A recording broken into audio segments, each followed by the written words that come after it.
two, oh,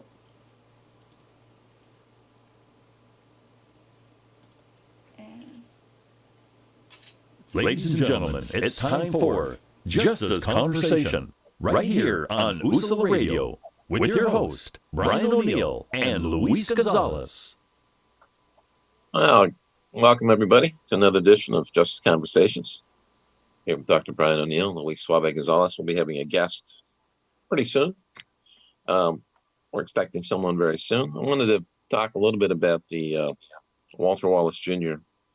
Shooting in Philadelphia. And of course, a lot of facts are not known, except that we know that he had mental health issues and that we know that he had a knife.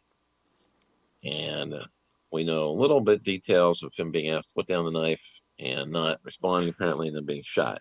We don't have any body cam footage. We don't know a lot about the details. There are some questions because there is a mobile crisis team that coordinates with the Philadelphia Police Department. And they are somebody that can be called in either by the police if it's a mental health issue.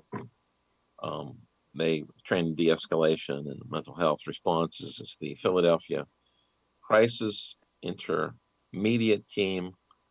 There's also the Mobile Crisis Team. It's the Behavioral Health Department of Intellectual Disability Services, DBHIDS.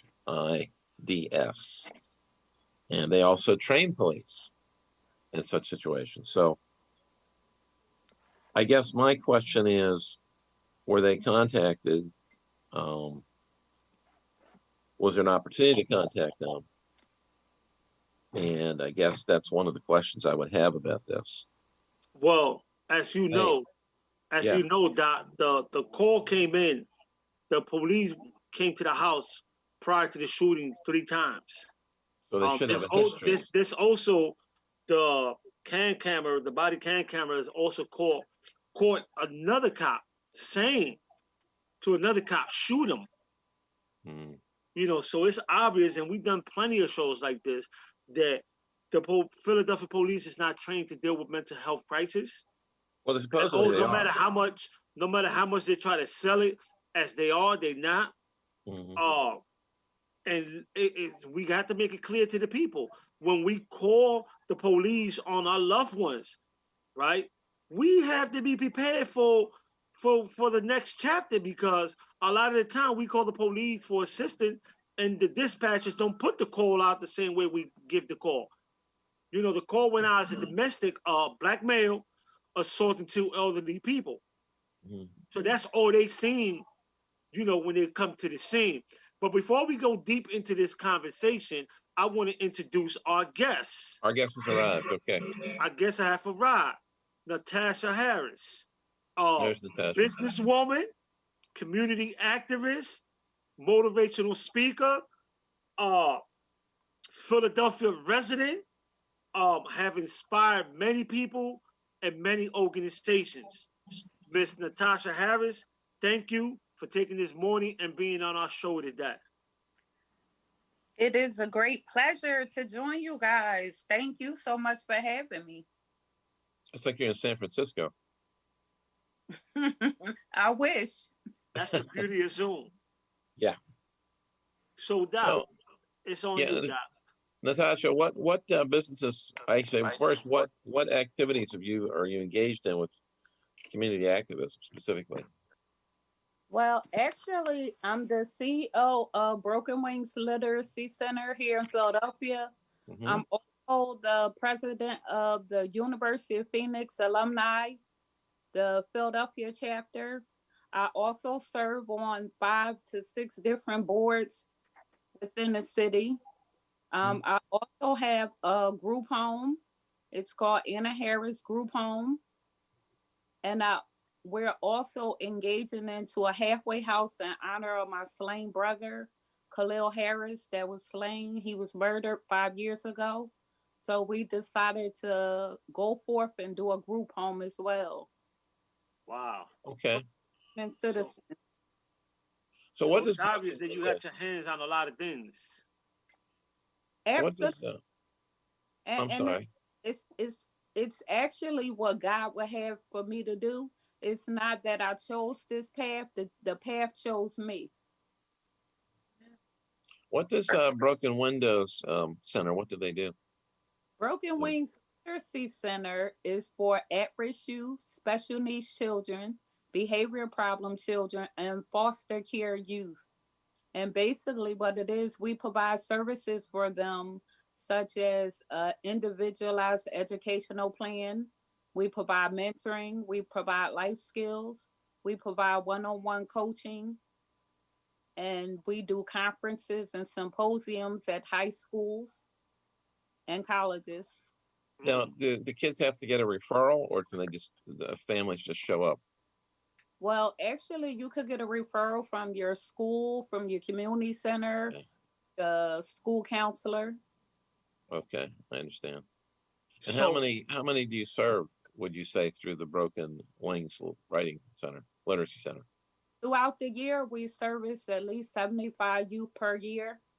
Yeah. It just seems like we also end up servicing their parents as well, who may be incarcerated, or their grandparents, or, just extended family who's providing care for their child. Mm-hmm. Go ahead, Suave. You had something? so yeah, it's interesting to know your thoughts on the recent events that's have um our community in Philadelphia in such a chaotic stage.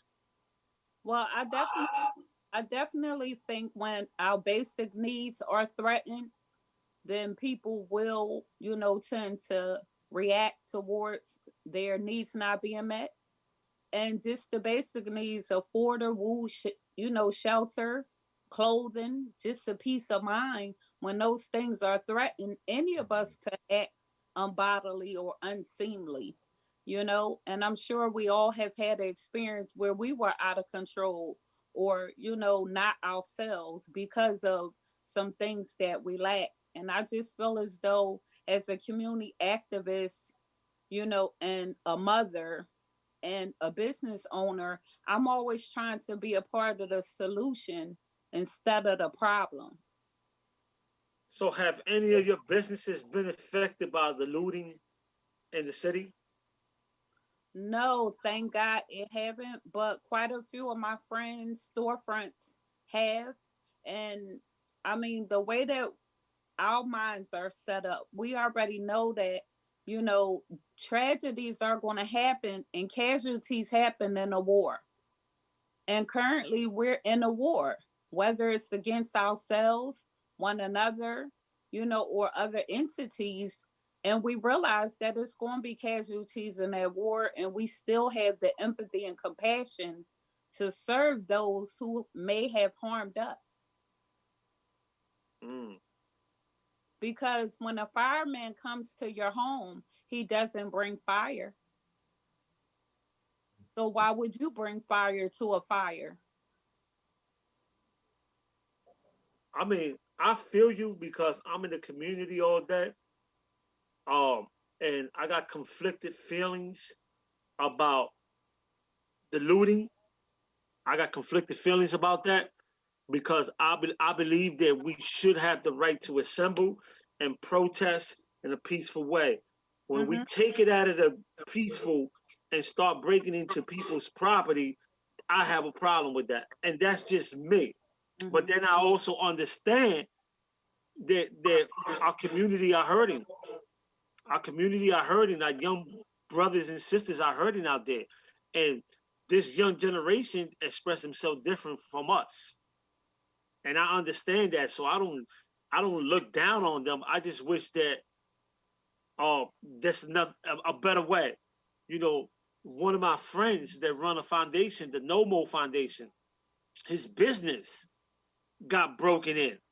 I'm friends with well, Okay, that's my man, Ricky Duncan's, right? His yes, business got broken in. And yeah. instead of him wanting the young mans that did it go to jail, what he did, he took them under the wing, and they enroll in the program now, got them a job, right? And I think that that's what we should all do when we see young brothers and sisters out there doing it the wrong way. You know, like I said, my feelings are conflicted on that, but I don't look down on them because I remember when I was 16, 17, I probably would have done the same thing. Well, I definitely, attest that, my children, and I have 5 grown daughters, none of them combined have done half of the things I did as a teenager. So, I mean, I really look back at my times that a lot of my childhood friends, a lot of them were the juvenile lifers. Right. So for the past 30 years, they've been in prison. So a lot of my friends are coming out now, but we grew up in that era of 30 years ago of things that we've done that we probably never want to speak about. And I'm Right. sure some of us do have skeletons in our closet that we don't want to come out. We pray to God it don't come out. So I Right. think with Absolutely. that's why I have so much empathy and compassion because God has forgiven me. And who am I, to live in a glass house, but I constantly got a rock in my hand. Mm. So, as a black woman in the community, what message would you send people of color, including Latinos, right, about these coming election and about everything that's taking place in our community? What message, as a woman, as a mother, as a sister that lost a brother to tragedy, right? What message do you have to our community? Well, I definitely, preach love. I definitely preach love because love is what, can heal our broken wings. And if we can learn to love one another and agree to disagree, then we would be in a better stance. And as far as, voting, it took us a long time to be able to vote as women. So who are we not to, use our power effectively, against those who are, coming against, justice. They coming against it with injustice. So I feel as though that we need to band together. And if just the women alone came together, we definitely can overcome because we are powerful when we are one, when we are united, we're unstoppable, in any nationality, because I'm a diverse type of person. I realize that I'm in a melting pot and I kind of appreciate that type of, living. I came from 17 different foster homes. So that means that I know how diversity works. And I believe that a lot of times that our children grow up in an area, in a rural area where they don't get to experience different nationalities. So sometimes that could be a conflict, just as well as those who are in the suburban community may not get to, engage with those in a rural area. So, they have their biases. But once you bring people together, we can do some great and powerful things. I also was a PTA president at Alney Charter High School, where it was predominantly Black and Latino.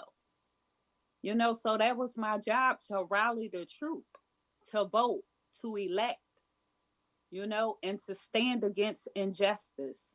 So I'm all for voting. I'm all for, you know, that's your power. Don't let anyone take away your power. And it's not even about having money, it's about your worth, and that one vote could definitely change, it could change our trajectory of where we're going.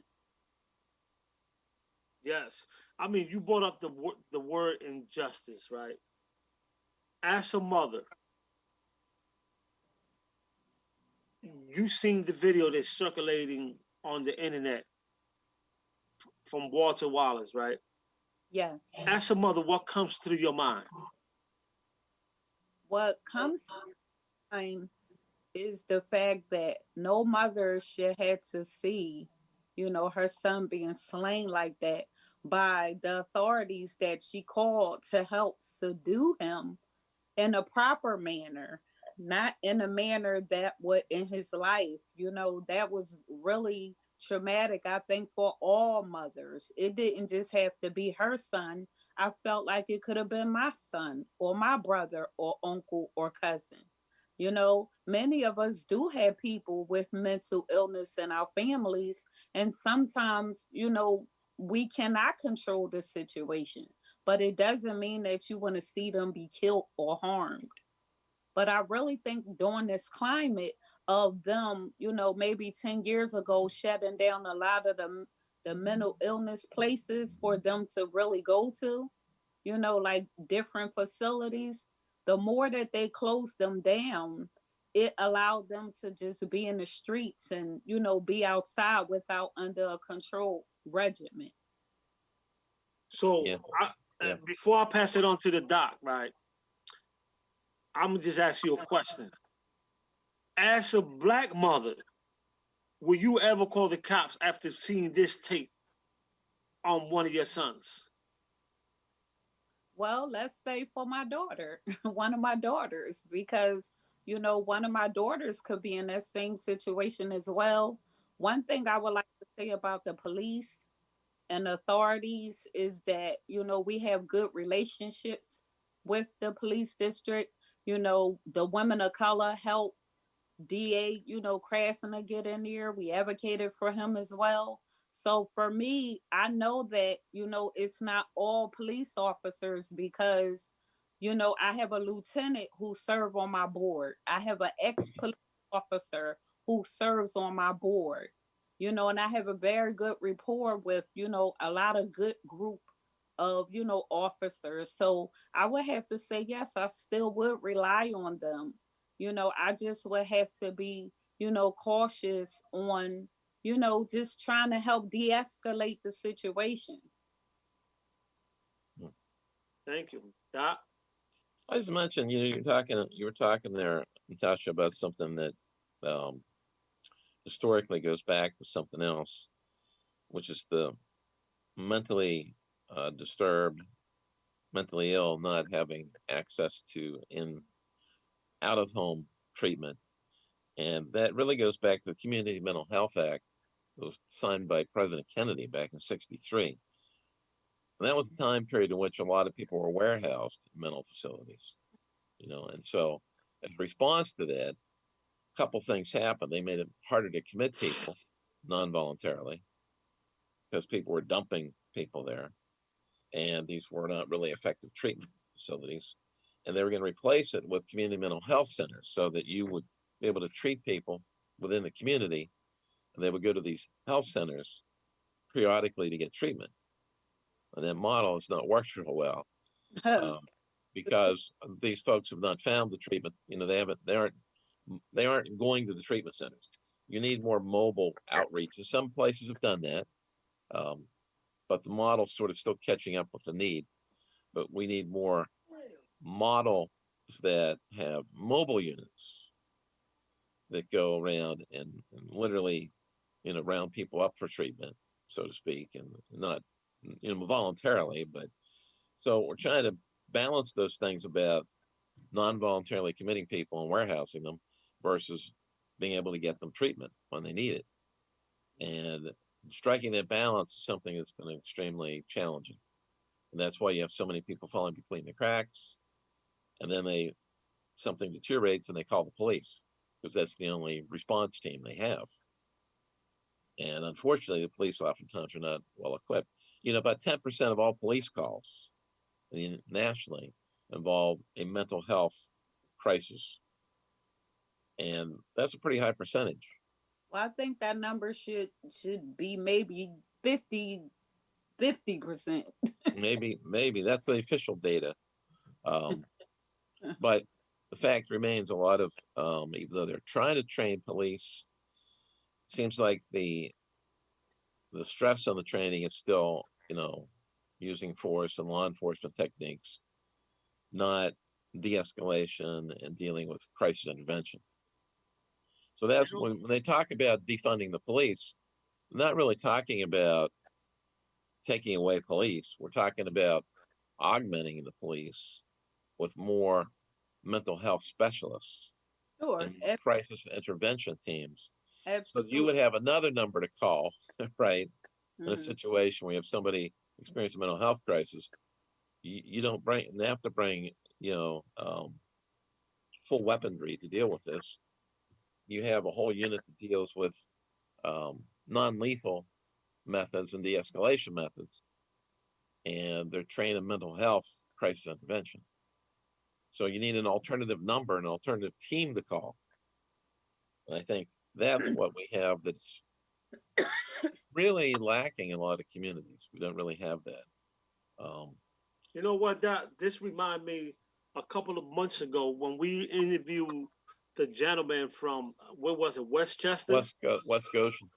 Um, um, and he did de-escalation, and Yep. it's amazing that 20 minutes from Philadelphia, and it goes back to the race issue, and we can't just get away from it. 20 minutes away from Philadelphia, we have a team of de-escalation officers. They get called to a situation before the police get there, right? Yep. 20 Yep. minutes away from Philadelphia, right? Yep. And it leaves me, I don't like doing this, but it is. It is what it is. You got to call it like it is. You know, why is it that in Philadelphia we don't have that? Is because the majority of the people in Philadelphia and these communities are African American and Latinos. Right. And in Westchester we're dealing with a white population, and that's just Well, a fact. And well, but they also, have, they have a de-escalation team up there. They're saving lives because when the cops get there, the situation is de-escalated. It right. don't get to the point where the cop got to draw their guns and shoot somebody. Yeah. Well, the officer But we had on. In Philadelphia, most of these cops in Philadelphia, and I'm talking about the white cops, have a stereotype of Latino male and black male that they automatically come into the situation being scared. And when you scared in a situation, you react because the body cam of one of the police officers clearly showed that one of the officers said, "Shoot him, shoot him." If you are not scared of that male, why would you say shoot him? Why would you say shoot him? Right. So it leads me to believe, as an outsider, and I'm seeing things like everybody else, that your intention was to kill. And then you just gonna shoot him and then have the audacity, oh, we're gonna take him to the hospital? Come on, man, who you fooling? Well, you remember though too that the officer we had from West Goshen, he was trained in de-escalation and dealing with mental health, and he teaches that, but it's not required even of his officers. Right. It just happens that he took advantage of it, and he does it, and he enjoys doing it, and he's really proud, I think, of some of the things he's been able to do. But it's not by any means mandatory training, even in his particular department. Right. So And this it's is not an it's indictment. very This is not an haphazard. indictment on all cops. This is Right, not an right, indictment on all police. Let right, me be clear. This is right. not But an indictment on that. This is just stating facts that our people in our urban communities, we have to think twice before we reach out for help, whether it's a mental health issue or not. Because more than often, these calls get misconstrued and the results are death. This is not the first time it happened, and it probably won't be the last time. So right. we have to be careful when we decide to call that police officer to our household that we know, it's sad to see a mother in between trying to stop and yelling, "Don't shoot, don't shoot," you know, and the minute he gets away from the mother, they just 14 times. That's like overkill.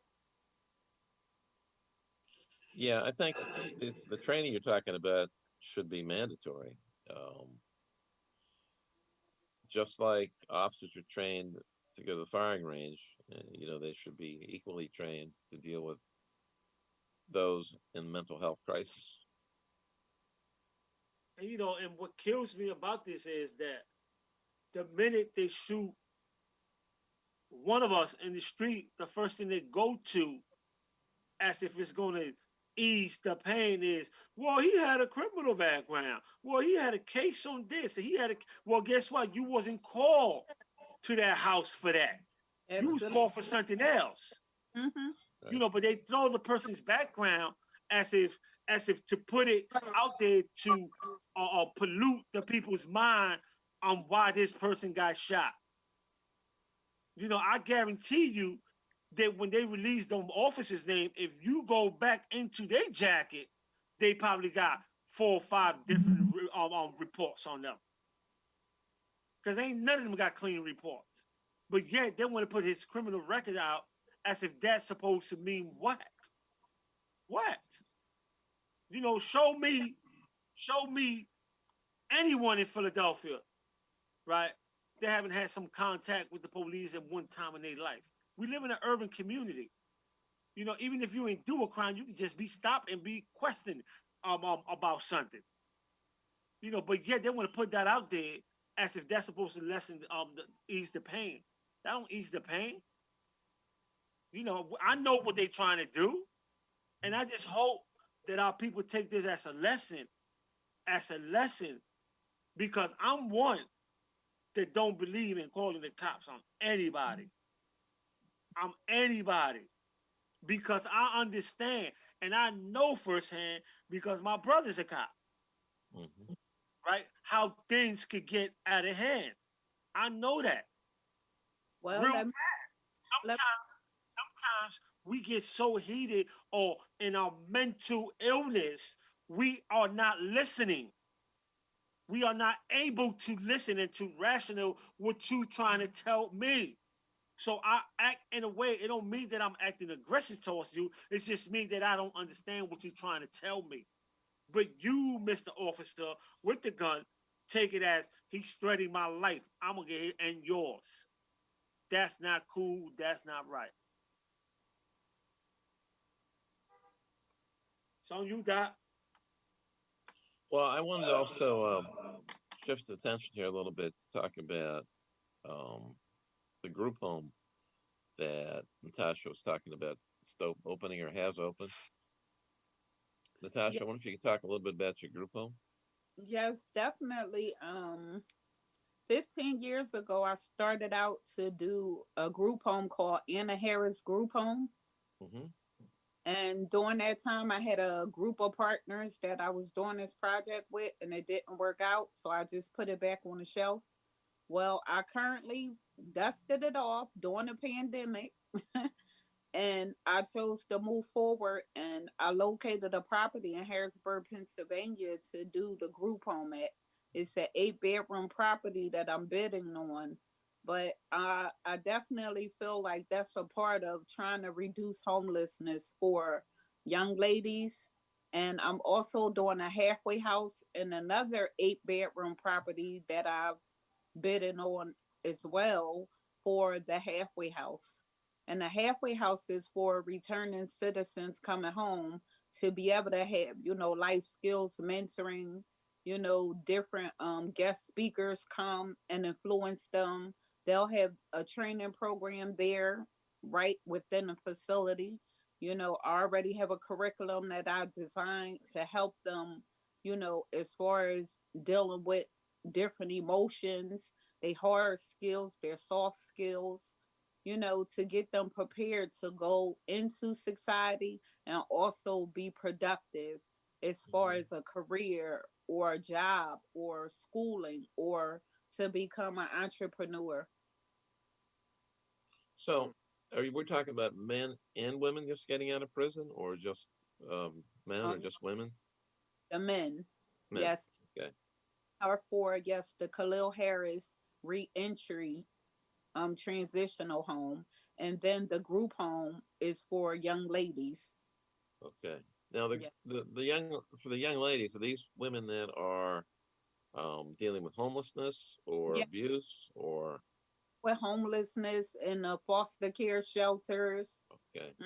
and need more of a structured, environment that is conducive to a home style of learning. So that way, we can teach them home economics. We could teach them how, to create income for themselves. We could teach them some of the life skills that they may be lacking. And also, just surround them with love and positively from different, other nonprofit organizations who are partnering with us. Are you also targeting young women that are aging out of foster care? Absolutely, because that's what I did. I actually was emancipated when I was 17 years old, Well, and interesting. I got my first housing through the low income housing. So I actually had my first 3-bedroom house at 17 years old. Wow. So you aged out of foster care. Yes, I did. And did you have any support network when you aged out of foster care? Yes, I did. Actually, my foster mother, who I call my aunt, she Hmm. is a millionaire. So at the time, I was working with her. She showed me how to start my own daycare business, which, I had a daycare center for 20 years. So I learned all my entrepreneurship and, business development, economics from my foster parent. That's excellent. Not all kids come out of foster care that have that safety net, and don't have any follow up a lot of times. And So, I want to provide it. right.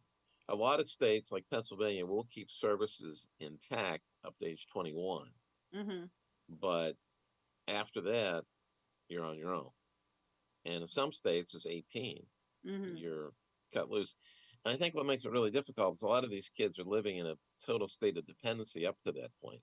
Absolutely. You're not Because allowed to have, you can't drive a car, you can't get a license when you're a foster care kid, you can't, you have curfews, you have all these restrictions, mhm, and then suddenly the safety net's gone, and good luck.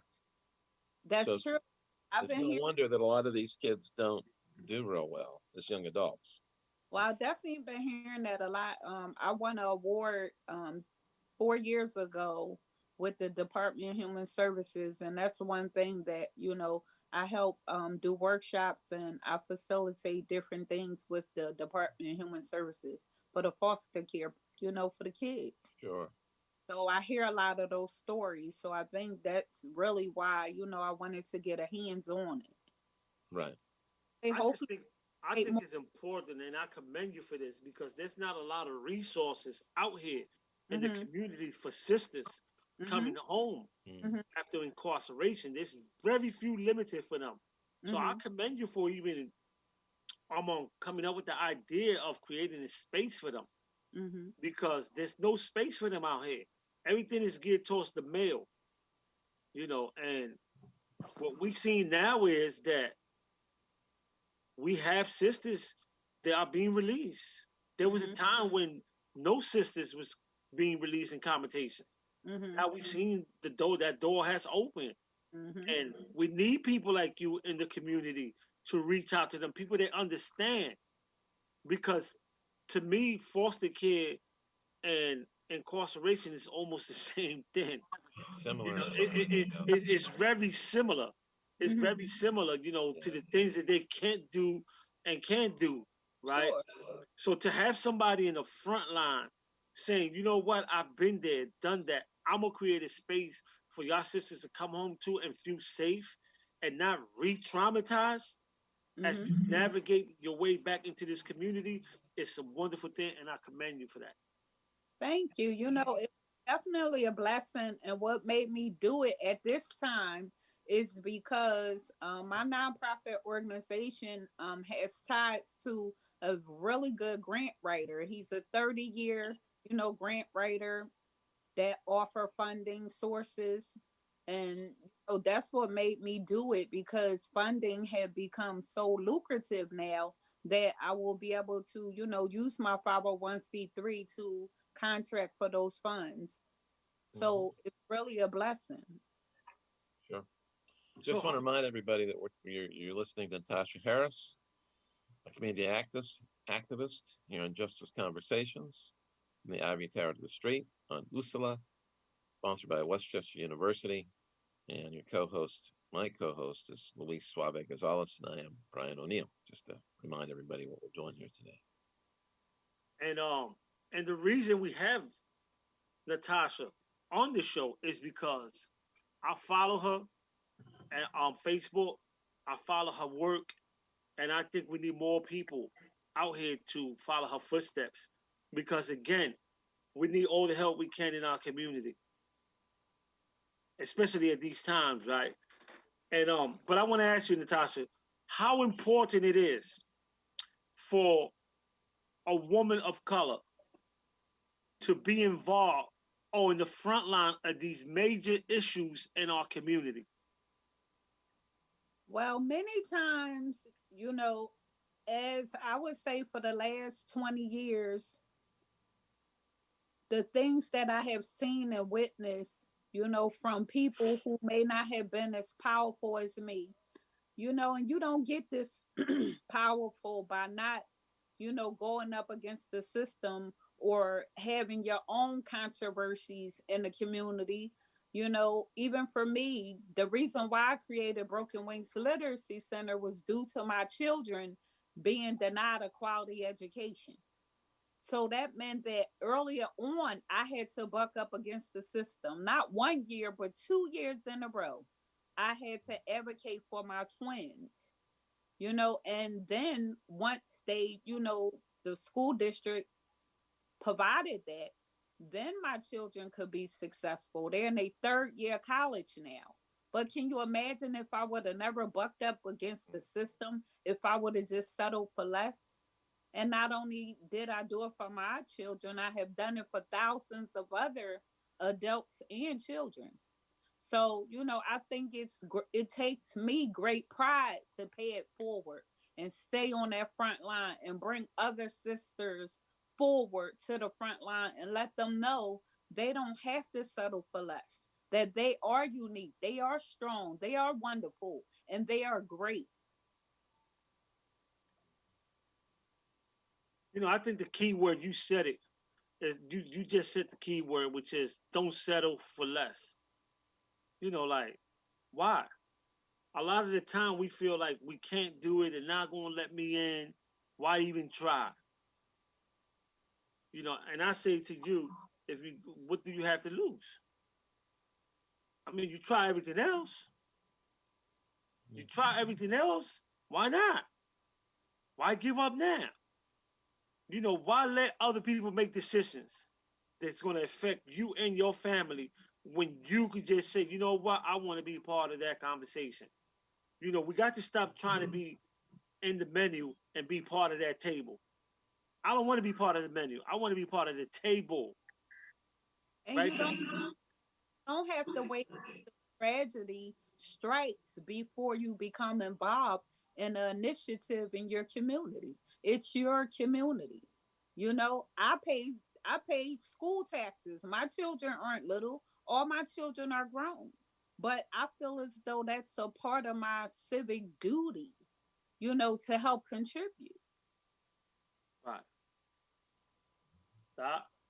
Well, I think I think it's very difficult when you're overwhelmed with your own life sometimes to even think about volunteering or putting forth energy out in the world to do anything other than like tread water yourself, especially in these days of the pandemic.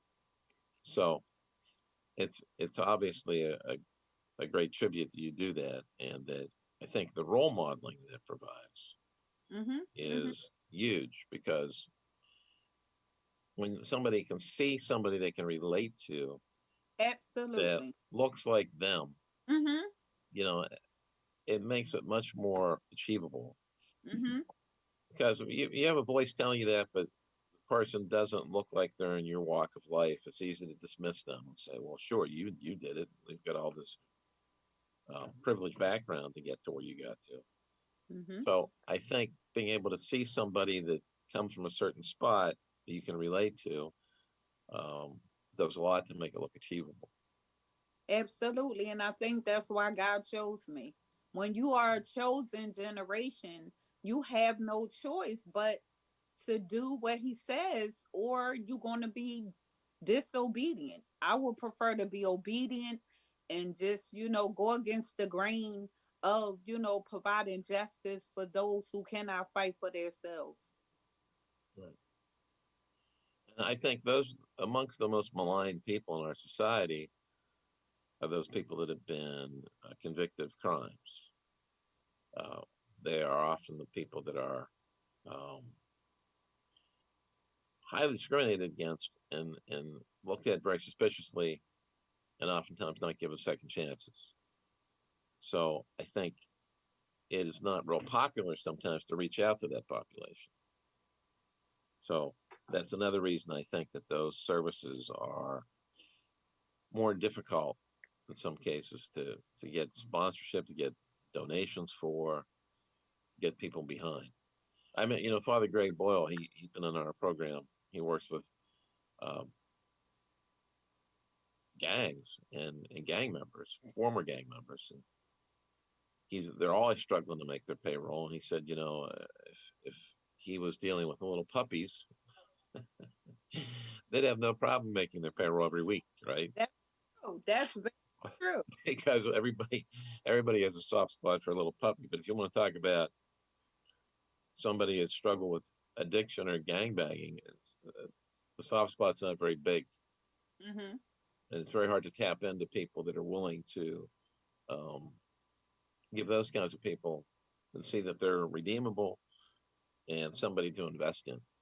Mm-hmm. But you know what, Doc? It's like Natasha said, we got to buckle up, man. We got to buckle up against the system and go against the grain, right? Absolutely. And what I see in my city is that when it's time to buckle up and go against the grain for other issues in other cities, we riled up in this city. I mean, we go crazy, right, when stuff happen in other cities, but when it happened in our own city, it seems like we just, okay, that's normal life, right? And I mean that in a good sense. Right? This city had over 400 homicides so far. And we should be as pissed off. We should be as pissed off as we was with George Floyd. Absolutely. We should be out there, and every time one of these homicides happen in the community, we should be out there the same way we out there protesting, because all lives matters. Absolutely. In this case, right? But for some reason, in our city, it seems like if we can't get that spotlight, the national attention, we don't want to be in that community. It's normal. Them dudes just gonna kill each other.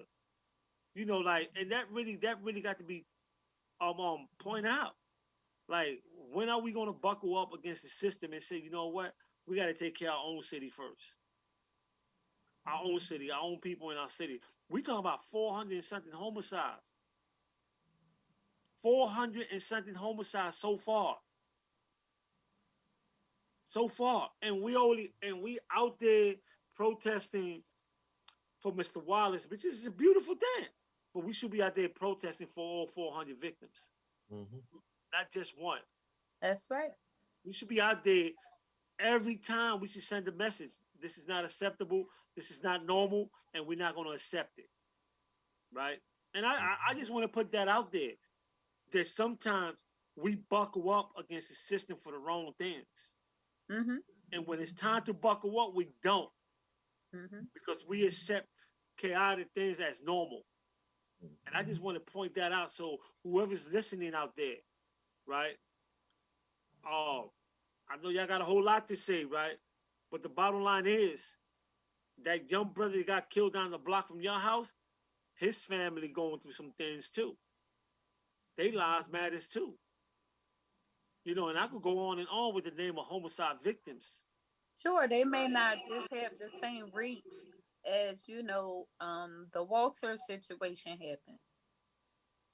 Right. And to the brothers and sisters that were around that scene before that brother got shot, instead of just putting out the phone and Yes. trying to record and go viral with your little tape, and y'all knew that brother had some mental illness. Y'all could have intervened. Why ain't y'all tackle him down? Y'all tackle me down when y'all wanted to take something from me.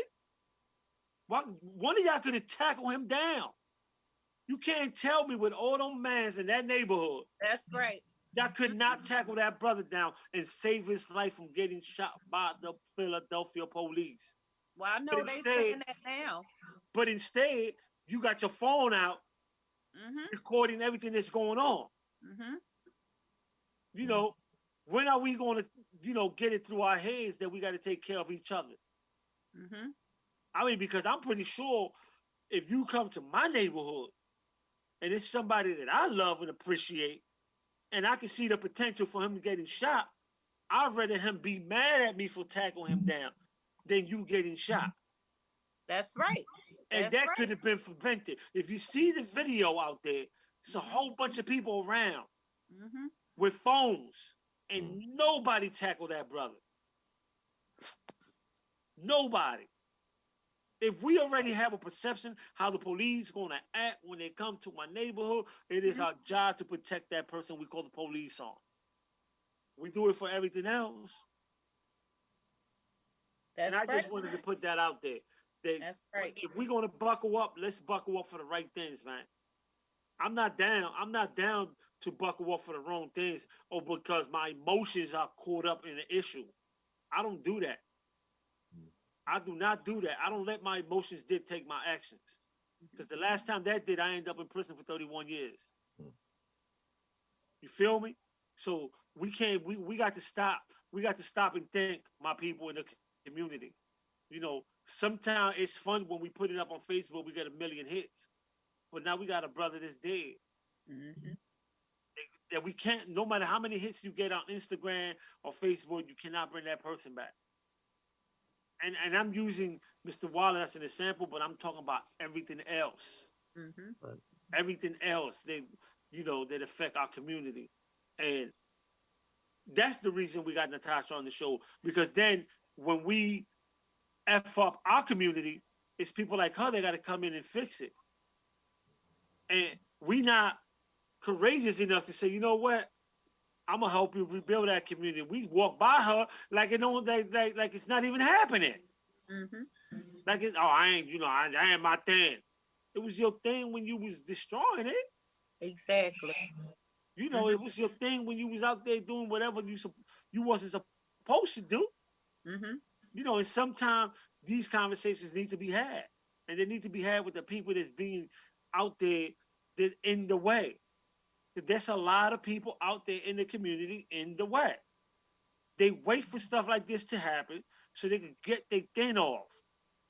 And then they sit back and say, why are y'all not, y'all community activists are not doing this and that. Well, I can't do this and that because you in my goddamn way. Excuse my language. You are in my way. You are in my way. They're ready to deal with you than deal with me. And that's the fact. You know, so to all the brothers and sisters out there, you know, if you have a little bit of time in your hands, free time, contact Natasha Harris and see how you could donate some community service to her organizations and help her build a structure that's going to serve the community, that's going to serve those coming back to the community. You know, it's a shame that a lot of time we got to depend on some of the brothers coming home, you know, to take the lead on some of these issues because the brother that's out here don't want to do it. That's the fact.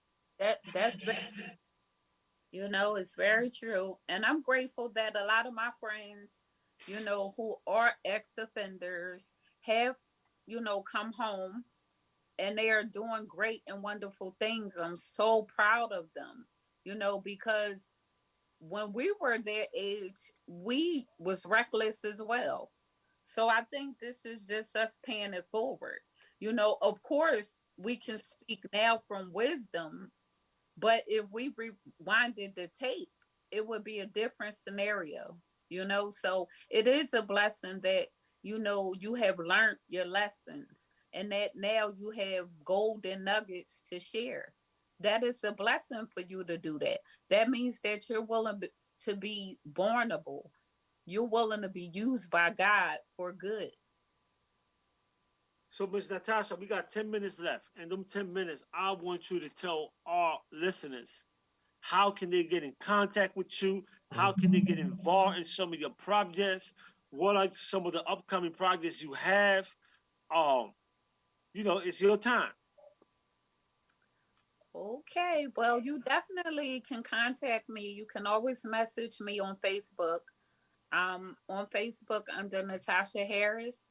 I'm on Instagram under Boss Lady Tash, BossLadyTash and underscore. And you can always, email me at urmykidzz@yahoo.com. And our organization have won 36 awards within the last 10 years of our inception. So that lets how heavy we are out here in the streets providing services to the community. So you do consulting work too, right? Absolutely. I just opened up a consulting firm a month ago, and we have 6 new clients. Tell us a little bit about that. Well, tell us a little bit about that.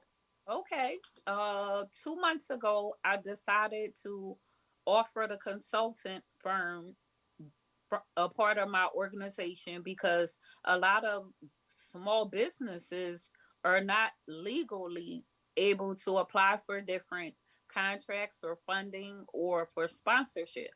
So what I suggested was for them to have consultation with me, and I could help structure their business more properly to look, more attractive to funders and lenders. So that's what I do. I help small businesses go to the next level. And I also help you to create a vision in your mind and create it into a masterpiece. Natasha, do you have any opportunities for college students doing internships, things like that? Absolutely. We definitely welcome them. Okay. So, ladies and gentlemen, we just want to thank you for tuning in week after week and listening to a justice conversation. Sometimes, we have fun. Sometimes we have very serious issues. And today is one of them issues that it's no time for fun today. We got to address what's going on in our community. If you have an issue that you want to share with the masses, contact me, DM me. We get you on the show, give you a platform. We stand by our mission. Our voice is your voice. This is a platform that we have to reach people in the tri-state area and to let them know what's going on in Philadelphia. And we want to thank Westchester University for sponsoring the show. Yes, indeed. And hopefully, in the near future, we will have big and better surprises on this show. I can't reveal them right now, but it's going to get better. When I mean better, I mean like we bring in the fire. We have to take our streets back. We have to ensure that our children could go out and have some fun and not feel threatened by anything in the community. We had to bring them old school days back when we saw mothers and kids that was off limits. Yes. And to the young boys out there, like, yo, it's not thorough to harm a woman. I don't care what the situation is. That's not what we did back in the days. Back in the days, your mother, sister, daughter, they were off limit. We dealt with you and you only. And I'm not condoning that lifestyle, but if you're gonna be in it, have some honor and integrity. Have that. Let's make sure that our little grandmothers and aunts could come out in the porch, at least in the daytime, and feel safe. And if you see somebody that need help with their grocery bags, it don't hurt you going out there and carrying their bags for them. Absolutely. That's what we need to do in the community.